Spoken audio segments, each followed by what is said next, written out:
This type of effort by our leaders is something that really needs to be cherished. She's incredibly committed to freedom and has done a phenomenal amount of work. And not only is it my honor to introduce her, it's my honor to also call her a friend, as with everybody here today. Danielle, come on up. Danielle Castillo.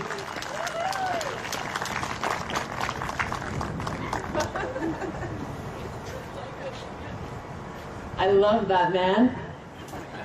Thank you, David, for relentlessly bringing Kelowna together and for being so fearless in your efforts to regain freedom for our country.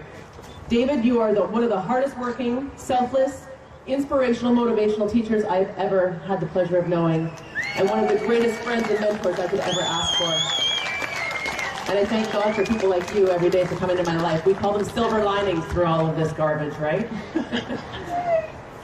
So, how many people here have been to more than 20 or 50 rallies? Wow, it's a good number.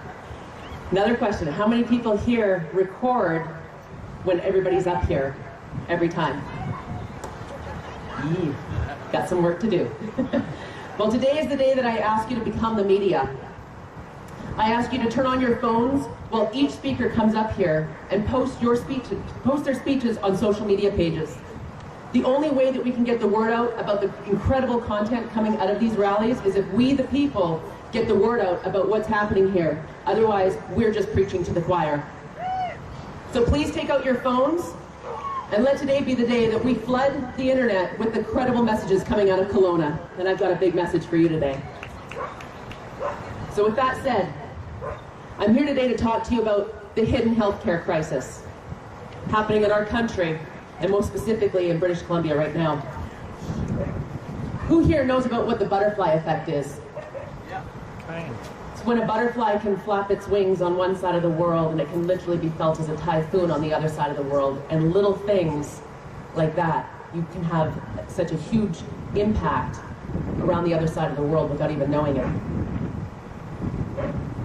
And what's happening in BC right now will surely be felt across this nation, for better or worse, if we don't get a handle on it right now. Everyone here is probably most likely aware that BC is yet to hire back their healthcare workers. Yes, yes. We're one of 3 provinces, including Nova Scotia and Ontario. Now, actually, Ontario did allow their mandates to drop, but what they did is they passed the buck and they put it on hospital policy to push the mandates. And so those healthcare workers, I think there's one hospital that's actually allowed their unvaccinated healthcare workers to come back in, but everybody else has pushed the policy past the buck, and they're not allowed to be back to work either. But what's different about BC, though, is how not only are we negating to match what most of the rest of the country is doing, but Bonnie Henry just doubled down in her most recent public health order, claiming that the unvaxxed are still more harmful than the vaccinated, and that the unvaccinated will still not be hired back, and exemptions of any sort will still not be accepted.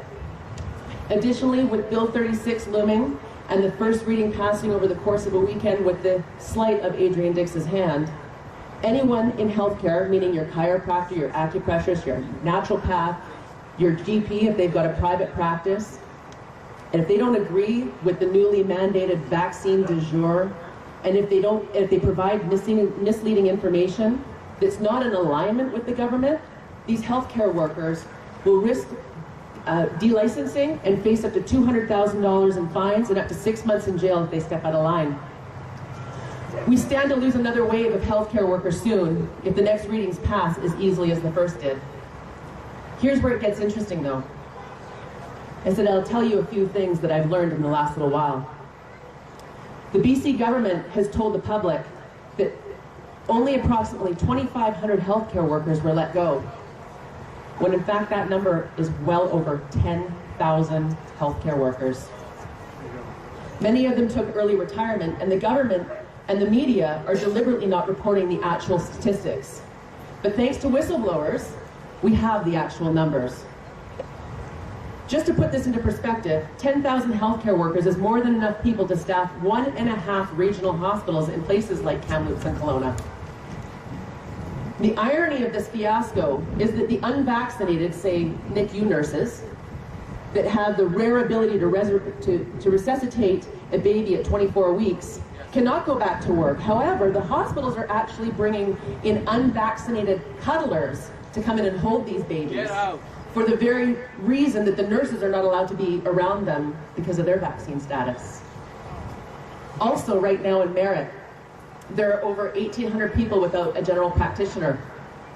These people rely on the hospital emergency room for their health care, as there is no clinic in town. Merritt is the go-to place. Merritt is the go-to hospital for accidents on the Coquihalla Highway. And God forbid you or any of your family get into an accident on that highway and require life-saving measures. Sorry, you're going to have to make your way into Kamloops. Hopefully you make it. Also, regional hospitals like Prince George that don't have enough surgeons to operate on their locals are flying in doctors from the Lower Mainland on their days off to perform surgeries. How long do you think that this can go on for before these people burn out or make a massive mistake because of exhaustion? Make no mistake, this is a very strategic plan to move people out of the rural areas and into top-down, government-controlled, not-so-smart 15-minute cities. But that's a conversation for another day.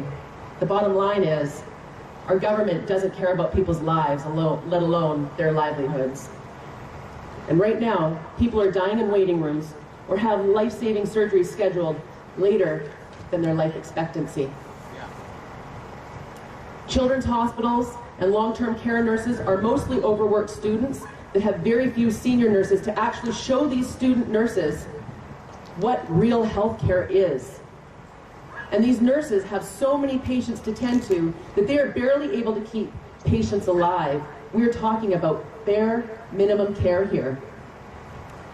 Our country, starting with this province, needs an SOS out to the world. It is because of stories like these that my partner in crime, Alicia Johnson, and I have aligned with a group called the Canadian Society for Science and Ethics in Medicine.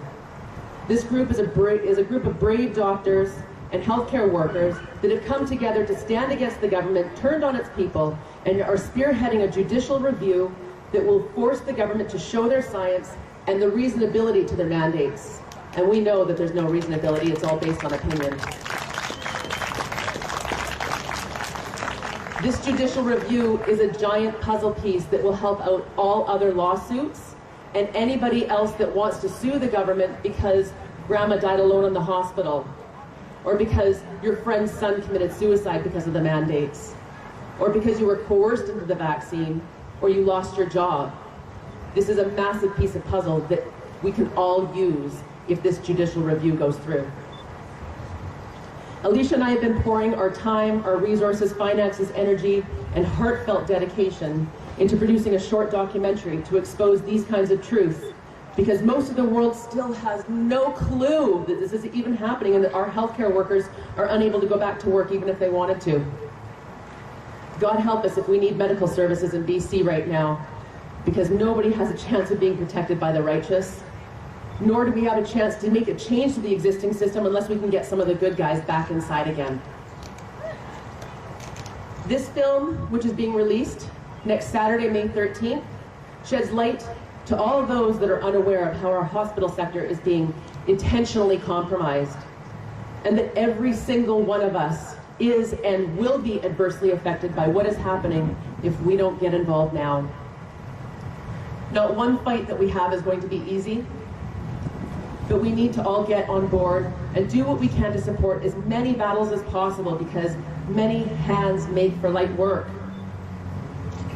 I've heard David say, activism is a generational task. And it could mean that homeschooling, it could show up for school board meetings, writing letters to the government, helping out at rallies, or even fighting your own fines. It could be supporting amazing groups like Action for Canada, who will literally hold your hand wherever you feel called to activism. She will hold your hand through that process. A show of hands here.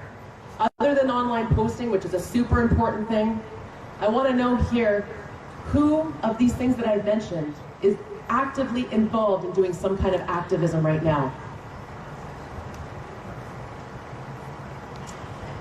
And those of you that are doing activism, and those of you that are not, could we all be doing just a little bit more? Everyone here has been given hands to build, legs to walk, and a voice to speak. You've been given gifts and abilities and connections. But sadly, love thy neighbor as thyself is something that takes a back burner all too often these days. Complacency is not our friend. Do not forget who you are and why you are here. Your hands and your legs and your voices are needed so badly. More now than ever. When God puts you in certain places and surrounds you with certain people, don't ignore the calling to be of service. There is a reason for everything, and you were built for such a time as this. All these people in this group all want the same thing as you, and we lighten the load for others when we step into our true nature to be of service. And through this, we will move mountains. So I'm here asking you all to please use your hands and your legs and your voices and your connections to help us bring awareness to what is happening in BC so that we can get our BC healthcare workers back to work. We're here for a reason, and it's not to stand by while others bear the burden alone. Never in a million years did I ever expect to be doing the things that I've been doing over the last 3 years. Like raising funds for Action for Canada or the CSSEM.org. But here I am, giving these organizations everything I've got, because at the end of the day, every small little thing that we do has a butterfly effect and can make insurmountable difference in ways that we cannot even imagine. So at this point, please join Freedom Rally World to share this video with everyone when it comes out, because it is got a flavor to it that has not been, it's a story that's not been told before. It brings the humanity back into it. It brings the feelings back into this, which I think has been sadly been missed.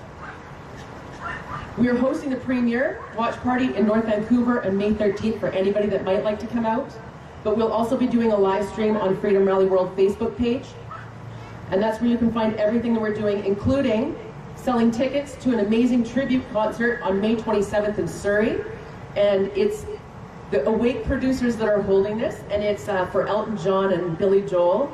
Tickets are only $40 on the CSSEM.org, and 100% of the proceeds these producers are giving us to give to this organization to fight this judicial review. Wow.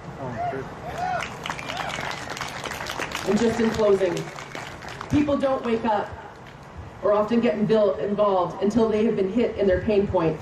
And this short film is going to do exactly that. So if you feel called to support these doctors, I'll be passing around a box for donations, and your help and support would be very, very much appreciated. And remember, complacency is not your friend. Please don't ever stop advocating for truth. Get involved with groups like Action for Canada, and don't hold back from selflessly sharing your gifts and abilities to the world. God bless.